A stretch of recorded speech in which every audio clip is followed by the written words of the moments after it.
잠언 제1장. 잠언의 목적과 주제. 이것은 다윗의 아들 이스라엘 왕 솔로몬의 잠언이다. 이 잠언은 지혜와 훈계를 알게 하며 명철의 말씀을 깨닫게 하며 정의와 공평과 정직을 지혜롭게 실행하도록 훈계를 받게 하며 어수룩한 사람을 슬기롭게 하여 주며 젊은이들에게 지식과 분별력을 갖게 하여 주는 것이니, 있는 사람은 이 가르침을 듣고 학식을 더할 것이요 명철한 사람은 지혜를 더 얻게 될 것이다. 잠언과 비유와 지혜 있는 사람의 말과 그 심오한 뜻을 깨달아 알 수 있을 것이다. 주님을 경유하는 것이 지식의 근본이오늘 어리석은 사람은 지혜와 훈계를 멸시한다. 첫 번째 질문입니다. 잠언의 뜻은 무엇인가요? 잠언의 첫 글자 잠은 한자어로 대바늘이라는 뜻의 기원을 가진 단어입니다. 이것은 떨어진 옷을 꿰맬 때 사용하는 대나무 바늘이라는 용어로서 우리 인생에 구멍이 날 때에도 잘못을 바로잡을 바늘이 필요하다는 의미에서 경계하다, 훈계하다는 의미를 가지게 되었습니다. 그러나 히브리어로 잠언은 마샬이라는 단어를 사용하는데, 이것은 비유, 풍유, 수수께끼 같은 의미를 가지고 있습니다. 이런 점에서 잠언은 깊은 뜻이 있는 가르침을 말한다고 볼 수 있습니다. 이렇듯 잠언은 한마디로 정의하기 어렵습니다. 그러나 분명한 것은 오랜 지혜의 말씀을 통해 성숙한 그리스도인으로서 살아가기 위한 가르침이라 말할 수 있습니다. 두 번째 질문입니다. 성경 속 잠언의 위치는 어디인가요? 개신교는 70인역 성경 구분에 따라 구약 성경을 율법서, 역사서, 시가서, 선지서로 크게 나누고 있습니다. 이에 따르면 잠언 역시 일부 운문 형태로 되어 있어 시가서에 속하는데, 시가서 속에서도 또다시 문학 장르로 따지자면 지혜를 다루고 있는 전도서, 욥기와 함께 지혜 문학에 포함되어 있다고 말할 수 있습니다. 그러나 유대교에서는 구약 성경을 히브리어로 타나크라고 부르는데, 오경, 예언서, 성문서로 나눕니다. 그중 잠언은 성문서, 영어로 writings에 속해 있습니다. 성문서는 하나님의 직접적인 계시는 아니지만 하나님의 직접적인 계시에 대한 이스라엘 백성들의 믿음의 고백이라고 볼 수 있습니다. 사람이 하나님께 한 고백인 동시에 하나님께서 다시 사람에게 주신 말씀이라는 점에서 독특하다고 말할 수 있습니다. 세 번째 질문입니다. 잠언의 저자는 누구인가요? 1장 1절의 표제어를 보면 마치 잠언 저자가 솔로몬 한 사람의 글인 것처럼 보입니다. 그러나 잠언은 여러 저자의 글 모음집입니다. 30장 1절에는 야게의 아들 아굴이 등장하고 31장 1절에는 르무엘 왕의 어머니도 등장합니다. 실명으로 거론된 사람 말고도 22장 17절과 24장 23절에는 지혜자라고 소개된 사람들도 등장합니다. 또한 25장 1절에 보면 솔로몬의 잠언을 유다왕 히스기야의 신하들이 편집한 것이라는 말도 나옵니다. 결론적으로 말해서 어떻게 몇 명의 저자들의 글들이 모아지고 또 편집되었는지에 대해서는 확실한 자료가 없습니다. 그러나 열왕기상 4장 32절에 보면 솔로몬이 잠언에 대해 많은 관심을 갖고 있었다는 것도 사실입니다. 그래서 솔로몬이 저자든 수집자든 어떤 형태로든 중요한 역할을 담당했을 것으로 보입니다. 네 번째 질문입니다. 잠언서의 독자는 누구인가요? 서문에서 독자를 밝힙니다. 1장부터 9장까지는 아들에게 주어진 것입니다.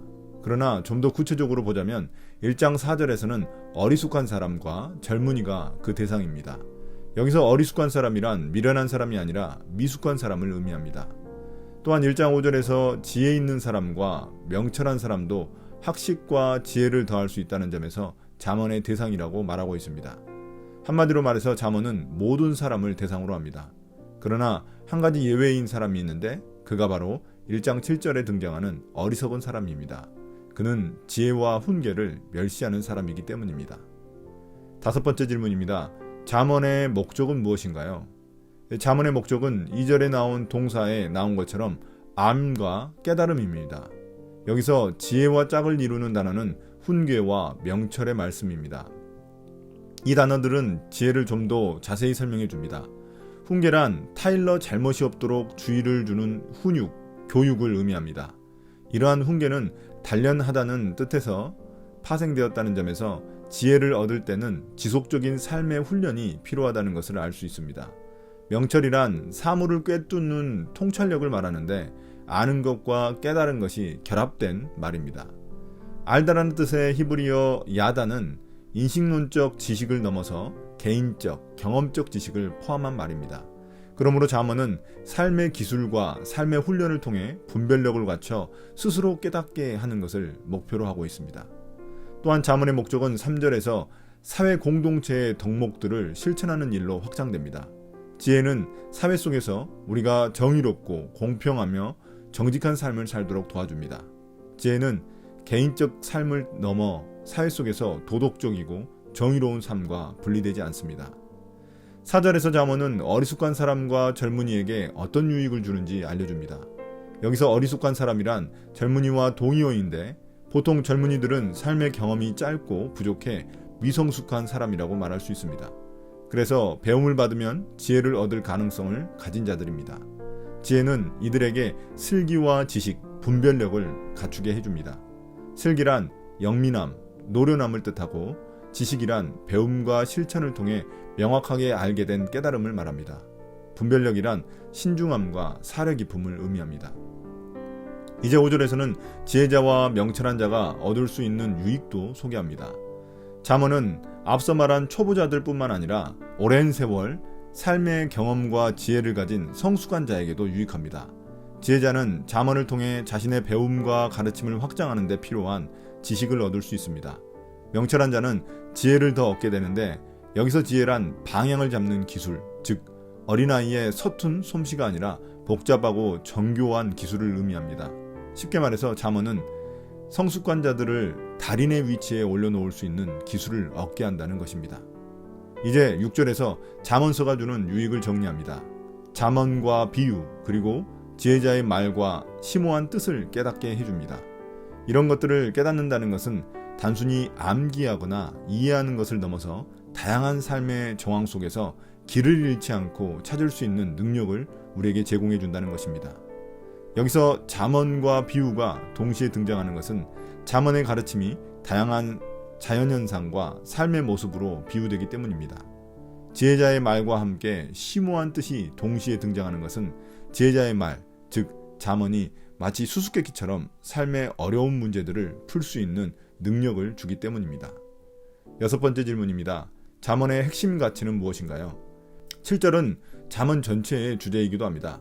여호와를 경외한다는 것은 단순한 두려움이나 공포가 아니고 인격적으로 존중하며 공경하는 마음과 삶의 태도를 의미합니다. 이렇게 주님을 경외하는 것이 바로 지식의 근본이라고 말하는데 여기서 근본이란 출발점이란 의미에 가깝습니다. 이것은 주님을 경외하는 것이 지혜를 얻는 선결 조건임을 의미합니다. 왜냐하면 하나님이 모든 세상을 창조하시고 그 질서를 유지하시는 분이시며 모든 존재들의 의미를 결정하시는 분이기 때문입니다. 마지막에는 어리석은 자를 언급합니다. 이 어리석은 자는 5절의 지혜자, 명철한 자와 대조적인 자입니다. 이 사람은 마음이 완고하여 지혜와 훈계를 멸시하는 자입니다.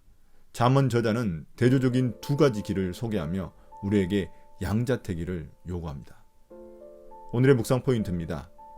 어른의 권위가 상실된 세상 속에서 훈계는 단지 꼰대의 가르침으로 치부해버리기 쉽습니다. 그러나 성경은 분명히 우리가 잠언의 지혜를 뼈아픈 훈계로 드려야 한다고 말합니다. 왜냐하면 우리의 인생을 올바른 길로 인도해 주기 때문입니다. 잠언을 통해 세상에 대한 통찰력을 얻고 풍성한 삶을 살아갑시다. 또한 지혜의 시작 근본은 바로 하나님을 경외하는 것에서부터 시작됩니다. 세상 만물을 지으시고 통치하시는 창조주 하나님 안에 참된 삶의 의미가 있습니다. 오늘도 그분을 아는 것에서부터 삶을 시작한다면 세상을 지혜롭게 살아가는 자가 될 것입니다. 오늘 묵상을 마치겠습니다. 감사합니다.